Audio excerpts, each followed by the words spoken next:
objective also of a global organization opening a GCC here in India? Karan, could you run us through, why perhaps organizations are also choosing India over other countries, let's say like a Vietnam or a Philippines? Yeah. No, I think that's a good question, and I wouldn't discount the fact that you've got Vietnam, you've got Philippines, you've got Malaysia also, which has got a lot of interest from a COE and a GCC perspective. But India is a clear front runner and a leader, right? So when we have conversations, when we look at our client base, India is, I would say, about 50-60% larger in terms of GCC presence versus any of the other countries. And the closest one I would say is possibly Malaysia in terms of COEs.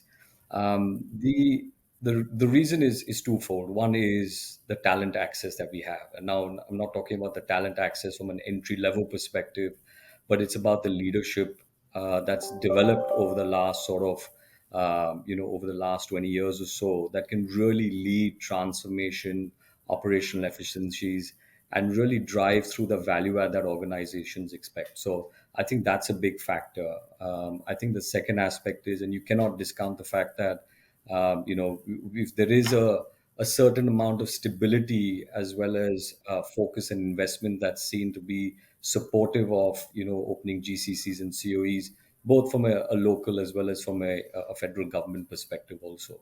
So I think those are the big factors. But for me, if I step back, some of the conversations that I've had with a number of leaders, I think it's more about the fact that it's the access of talent, but not only the entry level talent, it's the management as well as the leadership talent that's developed over a number of years in India.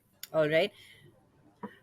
Gaurav, what's your view on this? And when it comes to also finding, recognizing, and managing the right talent when it comes to this? So, just to add to what Karan just said, right? In terms of, I think one of the abilities or advantages that India brings it, not just in terms of skill set perspective, but also provide those skill sets at scale, right? So when we talk about functional skills, techno-functional skills, and today if you look at GCCs, right, and some of the GCCs could be small, less than 100, on an average 500 to 1,000 people, but there are quite a few who are very large, right? They're even as large as 35,000 people, 40,000 people, like that, right? There are very few countries actually which are able to provide that kind of scale. And while in a lot of other countries you will see companies or MNCs opening up their GCCs, but they're typically smaller and much smaller than what you'll see in India, right?